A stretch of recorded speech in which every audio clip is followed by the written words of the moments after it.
Welcome to the Ricky Matthews Show from the Citizens Bank Studio. Hope you're having a great day as we continue to celebrate so many wonderful people who are working in the trenches of this great state to make it such a great place to live, work, and play. Speaking of a great place to live, I live in Biloxi and on Back Bay. I absolutely love it here. My wife Ann and I wake up every morning and we thank God for being here. The sunsets and sunrises are never the same, never. And the wildlife and the views and the great reminders every day of God's amazing earth. It's we feel fortunate to live here. I'm sitting here in my studio at my house, and just as I'm beginning to get ready for my first guest today, I look out my window, and one of the most massive caravans of tree service people I've ever seen pull up at my neighbor's house, who has an old, really old, and very large water oak leaning toward his house. And as is the case here in coastal Mississippi, everyone is finding out, man, if you've got trees near your roof or you got an outdated roof, insurance companies are being, well, let's just face it, kind of brutal right now. So people are having to get these trees away from their homes, and they're having to, in some cases, what looks like a perfectly fine roof are having to be replaced in order for them to get the insurance that they need. And that's exactly what my neighbor is going through. And it looks like they've successfully gotten the worst part of it. In other words, the part that might have actually fallen on his house while they were cutting. They've got that done. But I've got the sound of chainsaws in the background, so hopefully you can't hear those. Hey, I was looking at my digital history book this morning, and coaching legend Dean Smith was born back in 1931. And one of the things he said along the way was this: what to do with a mistake. Recognize it, admit it, learn from it, and then forget it. You know, I think we've learned this, and we talk about it on the show a lot, that in life, in business, whatever you do, we learn from our mistakes. Actually, it's important to make mistakes. That's how we get stronger. That's how we keep focused on this journey of constant learning. And so I think that's a good one. What to do with a mistake? Recognize it, admit it, learn from it, and then forget it. And then I have a friend of mine who's a big time Patsy Cline fan. When he's up at the hunting camp, I enjoy some Patsy Cline, but not all the time. Not the whole time we're at the camp. We have to scream, "We've had enough Patsy Cline for today." But I saw that it was a observance of her death actually back in 1963, and singer Patsy Cline said this way along the way: "If you can't do it with feeling, don't. If you can't do it with feeling, don't." I am so fortunate to have so many passionate people on this show. That's one of the things that makes him such a great leader, whether it's in the community, whether it's in a political role, whether it's, elected official or just someone just trying to make a difference in the community. Most of them agree with Patsy Cline. If you can't do it with feeling, don't. In other words, don't do it. And I think that's a really good one. I try to bring a lot of passion to this show, and I know my guests try to bring a lot of passion to their worlds as well. And so, listen, I'm thrilled to have as my first guest today. In fact, my only guest today. We're going to spend the whole show talking about the Mississippi Department of Transportation. Executive Director Brad White's going to be joining me. So without any further ado, let me welcome Brad back to the Ricky Matthews Show. Brad, how are you, my friend? I'm doing well, Ricky. Thank you for having me. Listen, it's a dynamic time. I was writing to myself. Wrote a quick note, and this is what I wrote. We're hitting the road figuratively, of course, to talk about the latest in the Mississippi Department of Transportation. From pothole repairs on I-10 to traffic shifts on I-55, MDOT's been busy. But the big question is, how are they going to keep our highways rolling with funding debates heating up in Jackson? I mean, I would imagine that pretty much captures your world these days, doesn't it?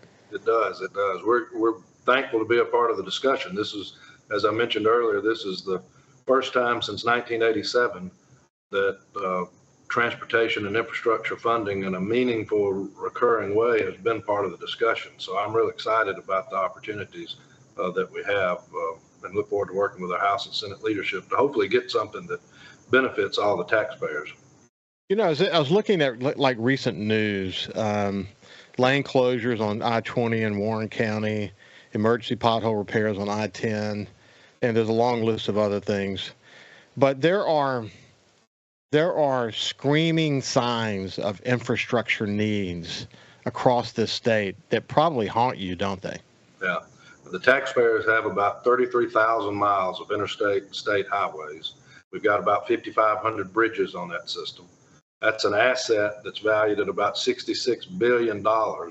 And we've got a 1987 funding model with which to try to keep them up, and while we are a Department of Transportation and we enjoy building these big new capacity construction projects, and we enjoy helping airports and rail lines and public transit and the water ports around the state, what we're held accountable for by the Federal Highway Administration is the maintenance and upkeep of the taxpayers' existing investment. And so as the money just doesn't go as far as it used to because of the increase in cost of materials and labor, you're seeing fewer and fewer projects, which means the quality of our infrastructure is starting to decline. And if we continue down that path, we ultimately could lose our federal funding, not to mention just the devastation it would do to the economy of not having a first-rate transportation system. So hopefully we'll find a way to accomplish the appropriate way of funding this core function of government. Well, there's a lot to talk about, and what we'll do here shortly is we'll go back through and help people understand why you say the funding mechanism is outdated. And then on top of that, we've got all this discussion that's happening in Washington right now. I mean, the amount of fraud and waste and abuse is truly remarkable. I think about the infrastructure plan, for example, that was passed. It's too bad that it wasn't all focused on improving infrastructure in America. We had raw needs that needed to be addressed. We'll come back to all that here in just a second. But listen, let's assume that no one's ever heard us talk before, Brad. Let's talk a little bit about the Mississippi Department of Transportation and what you had to say grace over. Sure. Well, like I said, we're in charge of all the highways and interstates and the bridges on that system around the state. That's what we're responsible for. We are a Department of Transportation. There are state and federal dollars that flow through us where we help fund in some measure activities at the airports and rail lines and water ports and public transit services around the state. So we are involved in all the various modes of transportation. But what we're held accountable for is ultimately the maintenance and upkeep of the existing system. And as I mentioned, that's over 33,000 miles of highway or interstate that we have around the state, and over 5,500 bridges. So that's a lot to try to stay on top of. And, the last time our funding model was adjusted in a significant way was 1987. And so, at that time, as you know, most all of our eggs have been in the basket of the fuel tax. So, I've been hoping that we could have discussions about trying to find a diversified way of providing for the core function of government, but certainly a recurring way so we can budget and plan and schedule our projects out appropriately. And hopefully we'll have that come to fruition, through this session. Well, listen, again, we'll come back to the funding plan in a minute because there's a lot of implications there about, America's energy policy, and there's a lot there, and we'll talk about that in a lot of detail here shortly. As it relates to your team, give us a sense of your team and how many employees there are, and the kind of investment that's required in equipment. I mean, this is a gigantic organization. Yeah, we've got about 2,660 employees statewide. They're obviously made up of our first responders, which are our people that are on the roadways, helping maintain the roads, that are fixing potholes, repairing guardrails. They're the ones when tornadoes or hurricanes or other bad weather, when all of us are trying to be safe in our home, they're out. They're making sure that the roadways stay open, cutting trees out of the roadway, opening up everything so the other first responders can get to the people that are in need. We're very proud of them. We have professionals from engineers to accountants to information technology professionals that help us keep everything moving, that does everything from overseeing the design of our work, the scheduling of our work, the maintenance of the funds, making sure that we're adhering to all the federal and state regulations and rules and laws with how our funding is kept and then spent. And then, just the information technology portion itself is huge because we have to have our own platform that interfaces with the Federal Highway Administration and USDOT because, a lot of people think that our federal funds and everything just comes here to a bank and that we have an account, and from that account is where we spend. But what we do is run a reimbursement program. So we have an account that we keep about 150 million in, and it's kind of like the water in a river. It's never the same money the day after as it was the day before. And we spend our state revenue, the fuel tax collected within the state, first. When Federal Highway sees that we're doing everything in accordance with their rules and regulations, they reimburse us with federal money.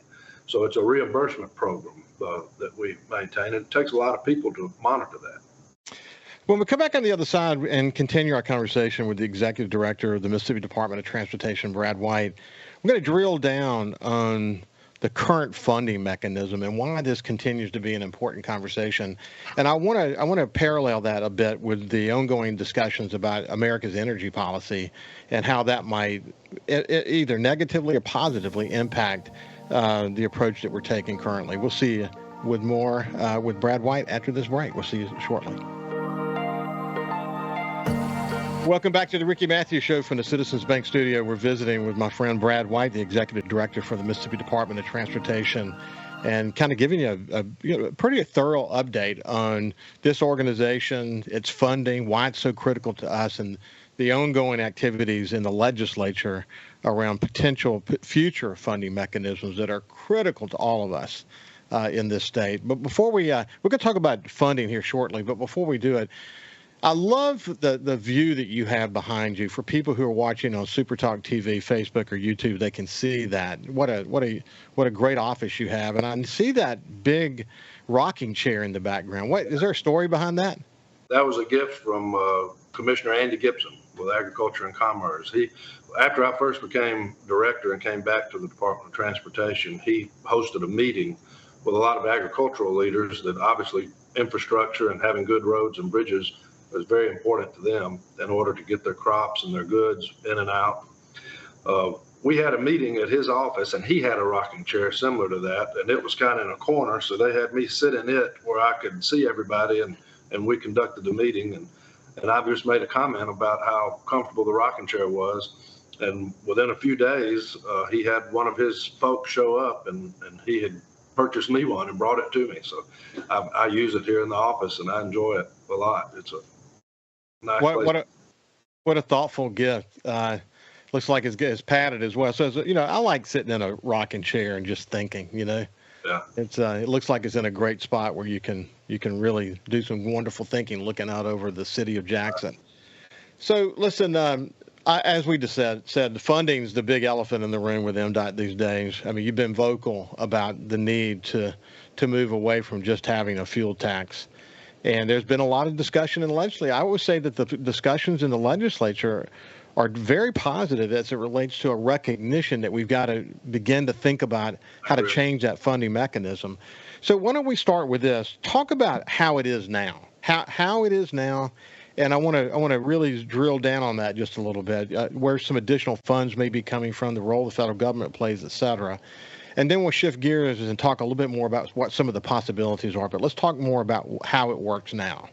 The bulk of our funding is federal and state fuel tax revenue that's assigned to us. The federal funds make up about 53% of our budget, more than half of what we have. Like I said, we have about a $1.5 billion budget. The bulk of it's fuel tax. We do get the first 80 million of lottery every year. We do get some taxes and fees from contractors' taxes and fees from electric and hybrid vehicle fees that are all relative to the fuel tax, very small, a few million here or so there. But the vast majority of our budget is all in the basket of fuel tax.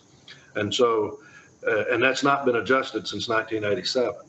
So what you've seen is the cost of doing business has continued to rise. I mean, asphalt has gone up probably 300-something% as it was 35 years ago or more. Vehicles get better gas mileage. There's a lot of components that have made the model we've had insufficient, not just in the amount that's being generated, but also the fact that it's all coming out of one spot. And so we've seen other states around us that have adjusted their fuel tax. We're the lowest in the country outside of Alaska.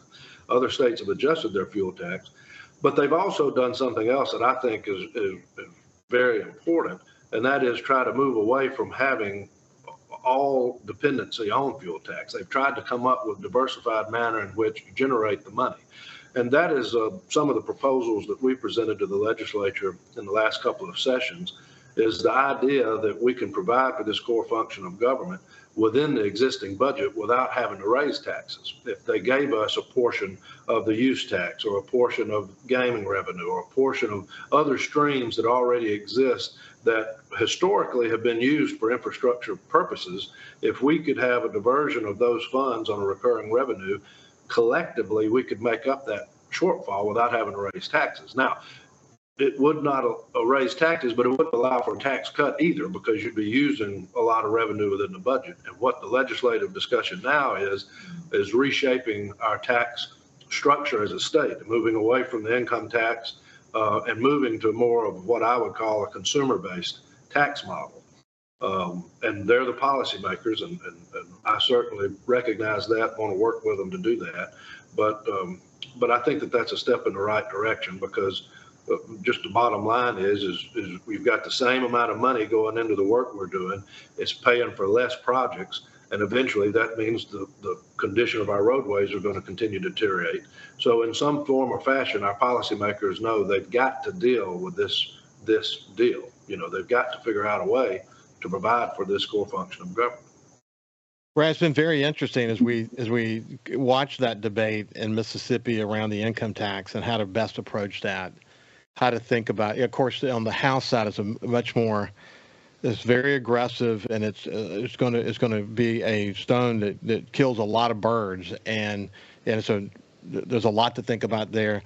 The Senate's approach is a bit more conservative, but still trying to understand how to address issues like what you're discussing. So what's interesting is a lot of discussion these days about moving more toward a use tax as opposed to an income tax, even on the national level. I mean, we're gonna see, I think, a terrific debate on the national level about the IRS and the role of the IRS and how our income tax works in the nation, moving and a lot more discussions around moving towards some type of use tax. I think that all these are important, but it seems to me one of the things you and I talked about before, thank goodness we're in a different place now with Donald Trump's election, but with these forced mandates around electric vehicles, if that had not changed, you were staring at a very significant problem going forward, weren't you? Right. Yeah, a portion of the federal funds that were given to the Federal Highway Administration was to build out a electric and hybrid vehicle system where people that had those types of vehicles could have confidence that they could get from A to B, without running out of juice. Philosophically, I didn't really think that was a role of government, and I would have liked for that money to have been set aside to actually fix the roads and bridges that people were driving on, rather than propping up an industry, something that I personally thought the private sector should be doing. And that is one of the changes. Since the Trump administration has come in, they're moving away from that. And luckily, Mississippi, that's not going to impact us a lot, because we had so much ground to make up in that regard that we haven't gotten out of pocket the way some other states did that may now not get reimbursed with it. So I'll be anxious to see how that pans out. Well, it's going to be, I think one of the things, I've had entire shows about America's energy policy and how where we were under Biden, we weren't in a really good spot. I mean, the fact is we're a very oil dependent nation. I don't think anybody pushes back on the reality that we're going to get more efficient in the way we make gasoline, and that's happening right now. A lot of innovation is being used. We're going to be more efficient in how we burn gasoline.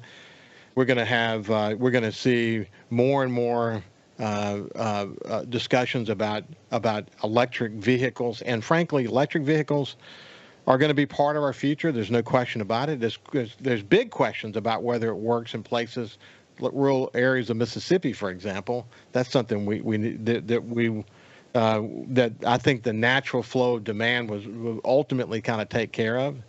You'll have a lot of conversations and discussions, and I think success around hybrid vehicles. But America's energy policy is very oil dependent, as I said, and I think what we're going to see, instead of having less refineries, we may see one or two or three other oil refineries built in America, something we wouldn't even think about under the Biden administration. I think that's a much more realistic view of where we're headed. I just think that the approach that we're taking toward gasoline and oil and drill baby drill is exactly the way we need to look at it, because our economy is so dependent upon it. And that will at least settle things down a little bit, but it doesn't take away at all the reality that you have to have more and better funding efforts going forward. I mean, that's just the reality, isn't it? Right. And what we want to avoid is a situation we had a few years ago with our local bridges around the state on the local system. These were not MDOT bridges, but I was in Senator Cochran's office at the time serving as his chief of staff, and then Secretary of Transportation Elaine Chao came to see him and said, look, we just want to give you a heads up that we've sent federal auditors in, and they've looked at some of these local bridges, and the reports on them are not accurate. They're in much worse shape than what the reports would indicate. And so the state's fallen below their performance targets. And if the state doesn't come up with a plan to address this, the federal funds could be taken away, which would be disastrous here. And you will remember that's when Governor Bryant then, in response to that, called a special session, declared an emergency on the local systems.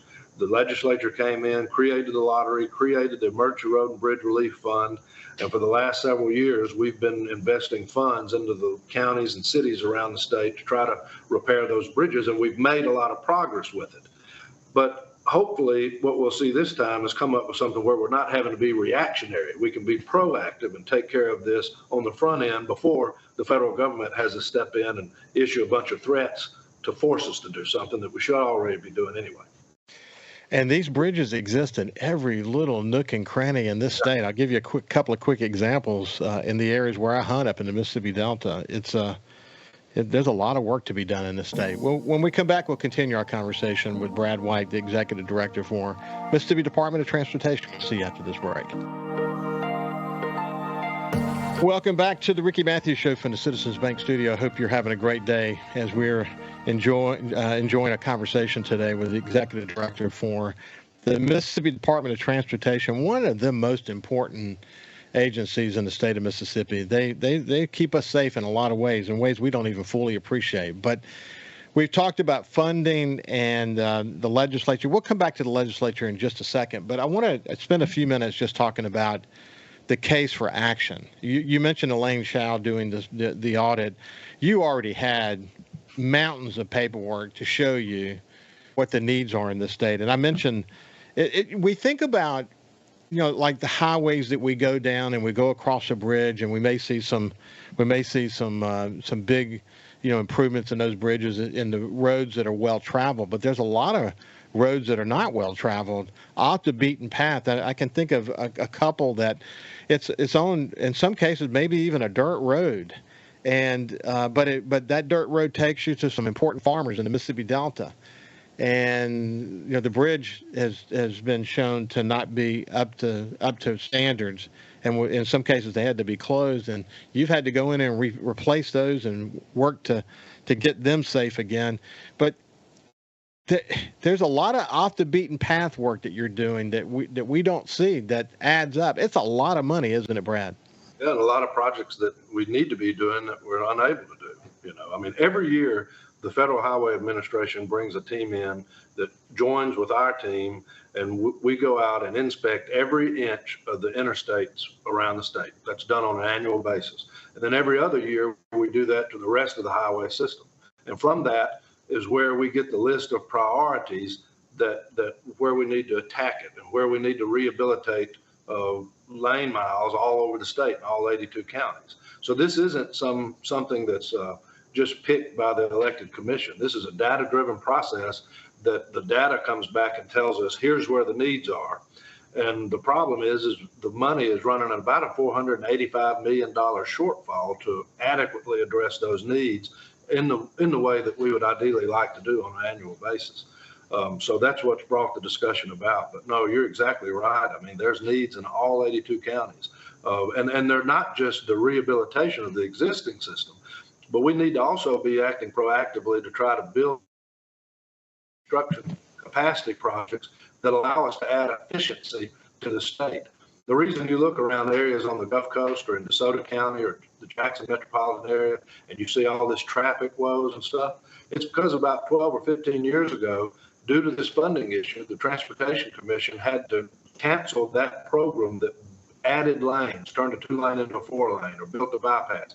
They had to basically put a moratorium on those types of projects in order to divert all available funds to the maintenance of the system, because again, that's what we're graded on. That's what we're responsible for and accountable for.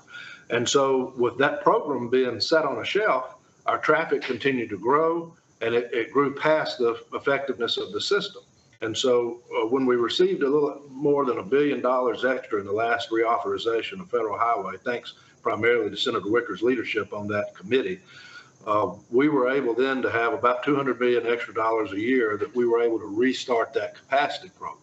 And the last thing that we want to see is for that program to have to be shelved again in order to go back to being a purely maintenance state, because we've got a lot of traffic needs, and y'all drive through these projects all the time right now on the Gulf Coast, like on Highway 49 or I-10 and Highway 57 over in Jackson County, where we're building out a system to accommodate traffic in a more efficient and safer way. Yeah, I tell you, I am one of the many people who drive north on 49 a lot, headed up to my place in the Mississippi Delta. And man, I am so thankful to have that completed 49 project. Wow, what a difference it made. It's amazing how long it took to get it done. But you think about that $400 million shortfall every year and the cumulative effect of that. That's right. And then here's the other thing that occurs to me. You're sitting in your office, you're contemplating all these needs. You know you have a $400 million shortfall.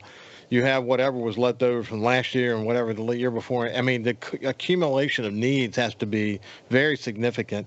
Then you get a call from the governor who says, we've got a $10 billion economic development project that's going to require this. And that's not something you can sit on. You got to get on that immediately. Your life is constantly evolving and changing based on what the need is in this moment. And it's pretty dynamic, isn't it? It is. But like I said, we would like to be able to be a little more proactive than reactive. But yeah, I mean, what we do touches everybody. I've told everybody we can put all the money we want to into public education, and it's all going to be for nothing if the school buses can't get the kids to the schoolhouse because they can't cross bridges or stuff like that. And it doesn't matter how good our health insurance is if the ambulance gets stuck in traffic on the way to the hospital. I mean, this is, I can't say it enough, a core function of government on which everything else is determined. If a hurricane's coming to the Mississippi Gulf Coast, you've got to have a good system in which to evacuate and get people to safety, and then to get first responders in. And so this is something that I think is one of the few things that the taxpayers expect their government to give them from the money that they pay. Listen, you and I have spent a lot of time talking about your background. You're uniquely positioned to understand the politics, the requirement to stay in the trenches and seek alignment and communicate constantly communicate. I think back, I've been doing this show for 5 years. And I think, you've been a consistent guest during those 5 years, and the message has been similar. But it's one that you just have to just keep hammering away at. And I think, the fact that we are now at a point where the legislature may have different takes on it, but the legislature is now thinking about this funding model in uniquely different ways. It does seem like that the leadership in both the Senate and the House now have really gotten the message, and they know that this is a burning platform that needs to be addressed. You're pretty confident about that, aren't you? You're not sure where all this is headed, but you're pretty confident that they get it. We've spent a lot of time trying to make sure that the members of the legislature and the governor and our congressional delegation could have confidence in the department. I mean, we needed to be transparent with everybody. We needed them to know that they could trust us with the resources they're going to give us to put it directly to projects. And that's why we've done things like all the commission meetings now are live streamed and recorded and archived on our website. Everybody in the state can watch how we conduct our business. We have over half a dozen annual financial audits that are conducted on us from the federal government to the state, so that they're watching how we spend the money, making sure that we're doing that right. We give reports to the legislature from our 3-year plan that shows every project. They can see exactly where we're going to put the money when they authorize us to expend it. And 97% of our $1.5 billion budget in some way is connected to a project, whether that's through aeronautics, rail, ports, public transit, or highways and bridges. 97% of our $1.5 billion budget is directly impacted in some way to a project. So we work really hard to try to build the credibility necessary for the legislature to take us serious and be comfortable giving us the money that we're asking for, because I don't think that that's always been the case. I don't think that the relationship between MDOT and the legislature has always been such that they were confident that we were doing what we needed to do with the money, and I think that's changed. Yeah, I can recall, and I won't go into great detail about it, but after Hurricane Katrina, we had our fair share of debates and challenges, wrote a bunch of editorials about the coast relationship with MDOT, and the leadership at times tended to be a bull in the china shop, and transparency wasn't the most important thing, and they wanted to be able to call the shots. And I think, and that was a long time ago. I know that slowly but surely things have changed. There is no doubt about that. And if I go back, if I were to think, besides the need that you have in Mississippi to keep us safe, it's not just about keeping us safe. It's about quality of life, and it's about economic development, all these things. It's all rolled up into that. But the one thing that you have consistently put on the table is fighting against a culture, and maybe a culture, maybe not the right word, but I would say a perception in the legislature that the MDOT that exists today is the MDOT that existed 10, 15, 20 years ago. It's a different MDOT. And the one thing that you have spent a lot of time talking to me about and to our listeners about is transparency. You went without even being cued on the topic.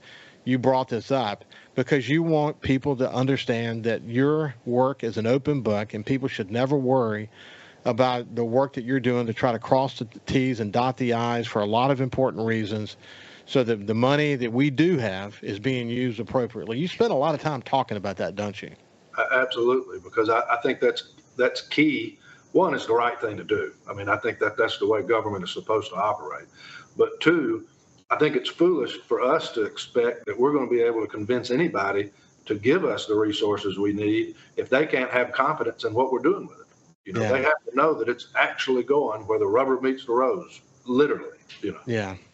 I mean, it's clear, and for those reasons, your communication ability and again your background position you so well to help us kind of drive this important ship forward. I appreciate you hanging in there. Hey, when we come back on the other side, we'll kind of close it all out for a final segment with Brad White. We'll see you after this. Welcome back to the Ricky Matthews Show from the Citizens Bank Studio. We're visiting with Brad White, the Executive Director for the Mississippi Department of Transportation. And we're in a really important moment in the state legislature's work where very important discussions are happening on both the Senate side and the House side. And there's going to be a lot of debate and discussion between those two chambers about where we end up as it relates to the state income tax, how we're going to fund things like MDOT. We've got the PERS program, which is the state retirement program people are concerned about. And, what do we do? How do all these competing objectives, especially competing for funds, to get addressed? It's tough stuff. And the kind of work that you're doing, Brad, is really, really expensive. So you can get $100 million, and it's not going to necessarily go very far, is it? That's correct. I mean, on paving projects alone that we do, I mean, in just a few short miles, you can eat up $50 million on half a dozen projects. If you get into these big construction projects, you take the Highway 57 project over in Jackson County, that's a $212 million project. The Greenville bypass that we're building up in the Delta, to help get the big 18-wheelers and stuff out of downtown. I mean, that was over a $250 million project. We awarded another one, a widening of Highway 15 in Tippah County. That was a $190-something million project. So the price tag to the work we do is sometimes it gives people unfamiliar with it a real sticker shock. They don't realize what it costs to do that. And the other thing is not just the amount of money, but how we get the money is important. We need it in a recurring fashion so we can budget and plan out years into the future. If you look into the private sector with our partners that help build these projects out, well, you're not going to get a construction company to go take out a loan on a $2 million crane if they can't see that we're going to be able to continue providing work for them to be able to pay that note over time. So in the past, they've been supplementing our budget with one-time funds, which is great, but it doesn't allow us to look into the future and to properly plan. So the exciting thing going on now is we're having a discussion about recurring revenue that is significant in the amount as well. And so we finally kind of getting something that's the amount we need, and it's also the manner in which we need it. Listen, a quick side note, I've had a number of conversations with Mayor Fofo Gillich about Pops Ferry, soon to be connected to Highway 90. And someone asked me the other day, he has heard that once that connects, you have a Pops Ferry that would connect I-10 to Highway 90. Does that up us in terms of priority for state funding? I said, well, it's clear that it puts us on the map finally, because at this point, something like replacing the Pops Ferry Road Bridge is really a city project, and you think about the priorities that will be met long before the money that would come to something like that. It would be nearly impossible. But so it's going to certainly be on your radar screen more. But it's still going to be competing with funds for so many other projects. We may not see a Pops Ferry Road replacement in our lifetime, really, as it relates to the needs that are on the table. There are a lot more needs than we have funds, but we enjoy a great relationship with Mayor Gillich.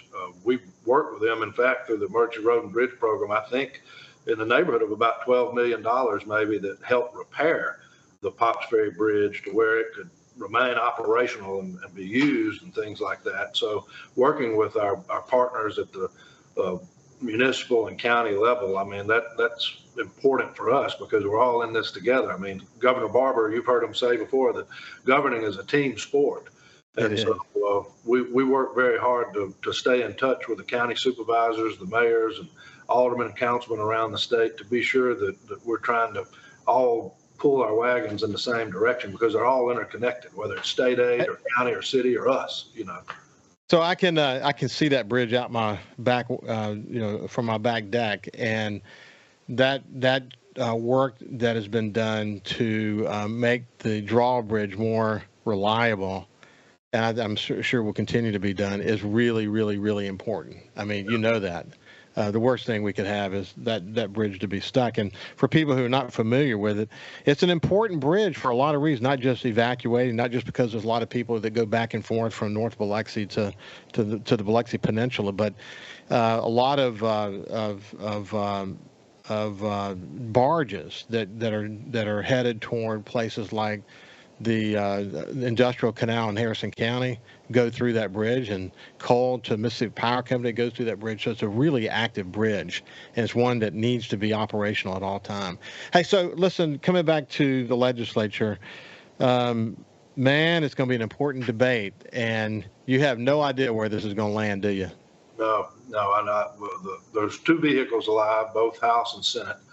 Both, like I mentioned earlier, are kind of moving our tax model away from one that's founded in income tax or tax on work, and trying to get more to a consumer-based tax, which would impact us in a positive way. So I'm anxious to see where it leads us. I know that you'll be engaged in these discussions, and we're going to be talking about them here on SuperTalk, that's for sure. Brad, it's been a pleasure to spend some time with you, my friend. Always a pleasure. Thank you, Ricky.